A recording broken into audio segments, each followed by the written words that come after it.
Okay, so as you saw before, the Predicta has already showed us some signs of life, and you might be wondering, what the hell am I doing here? Why don't I just remove this board, replace all the components, replace the chassis, etc., clean everything, blah blah blah blah. Well, I'm not in America. I don't have access to flybacks for this, let alone CRTs, so I don't have a CRT tester either, because I have plenty of German TVs from early 60s to late 60s. I have some from mid 50s, this and that one. I got another one there that needs a CRT, but that's the only one. All of these TVs, all their CRTs are fine. They're usually not a problem, and I have plenty of spares. So I never felt the need to buy a CRT tester, and they are very, very, very expensive here. They are not that common, and they are very expensive. So I don't have that piece of test equipment. I could arrange a way to test emission with an amp meter, but I don't want to risk anything with this thing. So my line of thought here was do the bare minimum to make this thing kind of work. Produce some sort of raster that will tell me if the flyback is any good and if the CRT has still some emission. So I think it passed both of those tests. The CRT works, at least we had a raster. I didn't touch the brightness control because I don't know honestly which one is the brightness control. They are not labeled, and I didn't bother to check the wiring, but it still produced a raster, so we will get some sort of picture out of that, I hope. And let me tell you what I had to do to put this thing to work. So first thing I did was I checked the fusible resistor, and sure enough it was open. I have the old one right here, I think. Yeah, here it is. It's completely burned completely. So I don't think leaky capacitors, etc., could cause the fusible resistor to blow like this, so I thought that the most likely cause would be shorted filter capacitors. And what I did, I have here a schematic for a Siesta model. It's not this particular chassis, because this chassis is very different from the schematics that I have found. I couldn't yet find the proper schematic for this, but this is very similar. Component layout is different and the chassis is different, but the schematic seems to be similar. So you have here the power supply section, and what I did was I disconnected right here in this point. I disconnected this wire right here to isolate just the power supply section. I disconnected this transformer, and I plugged in a 120 volts transformer that I have, just to test the filter capacitors. And with my transformer connected and with the B plus line cut off, only the filter capacitors were drawing 1 amp, and the current draw was starting to creep up, almost reaching 2 amps. When it was almost reaching 2 amps, my transformer started humming badly, and I disconnected it. This test took me about 5-10 seconds, and that guy right there, this one, was already very, very, very hot. This red guy right here started spilling some liquid, some white stuff from the inside. This one was the only one that seemed to be reasonably fine. But anyway, I decided to restuff all the 3 of them.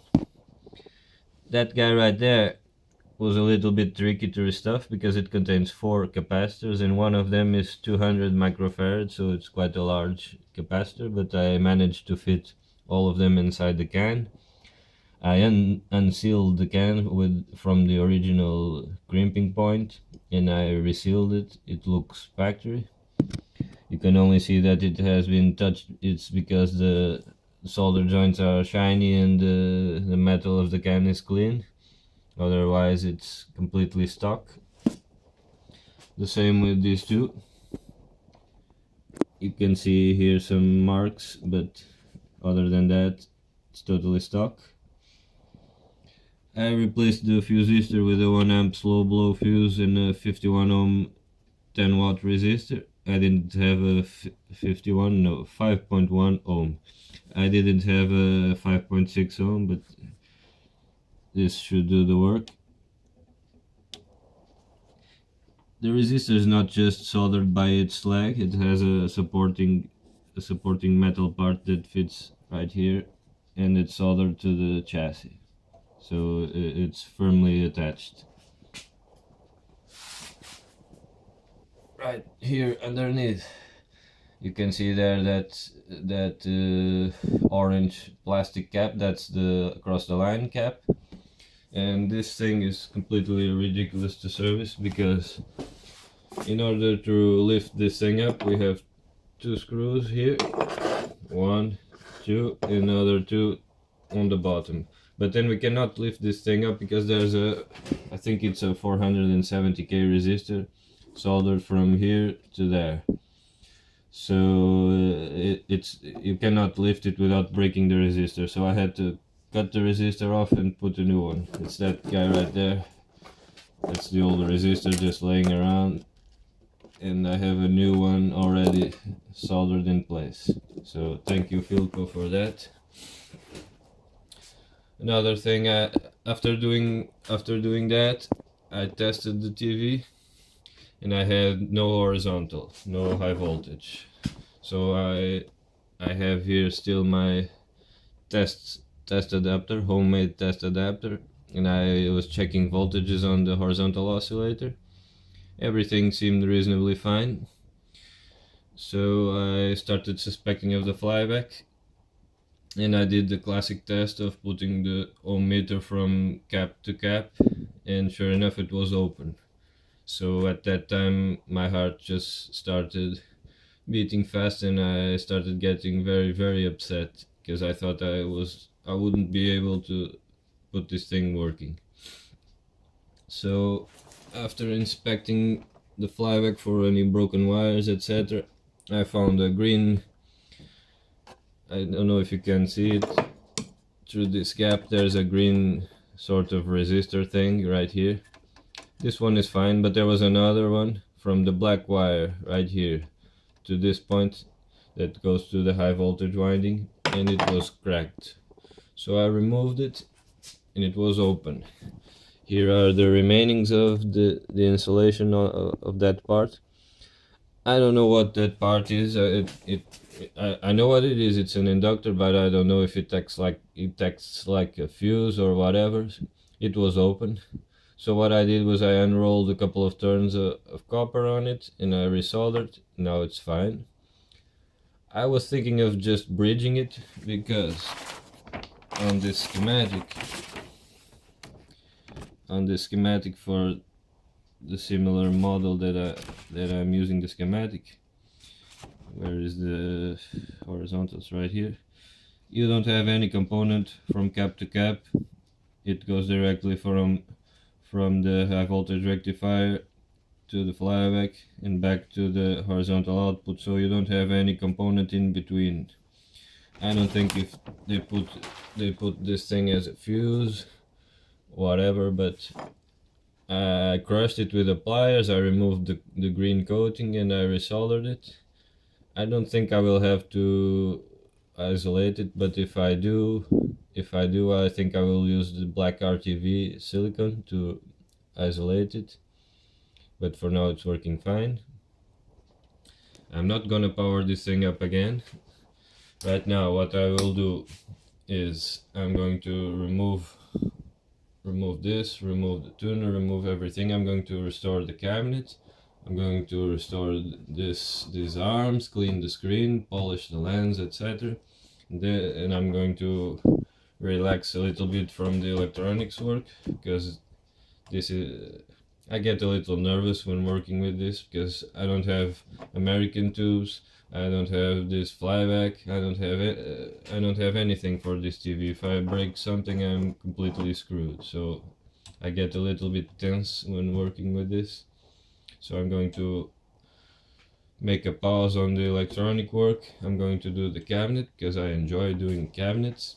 And when the cabinet is all pretty and shiny, I'm going to remove this board and restore this board. I'm not the type of guy to replace every single resistor. What I'm going to do is replace all of the capacitors, all of the paper or film capacitors. I'm going to redo the K networks or integrators, whatever you want to call them. I'm going to check the condition of the sockets. Excuse me. I'm not going to replace the sockets if they are good, because I don't think that this TV will ever see many tubes going in and out, so I'm not gonna replace something that is still good. Another thing that I'm concerned about is this. This is the horizontal linearity potentiometer. It's a 1 watt wire wound potentiometer with a 180 ohms stop. I don't know if that is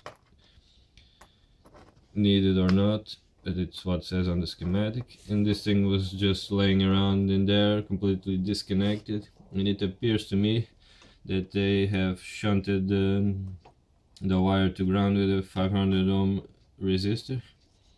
It was supposed to have also a 100 microfarad bypass capacitor, and it's not present either.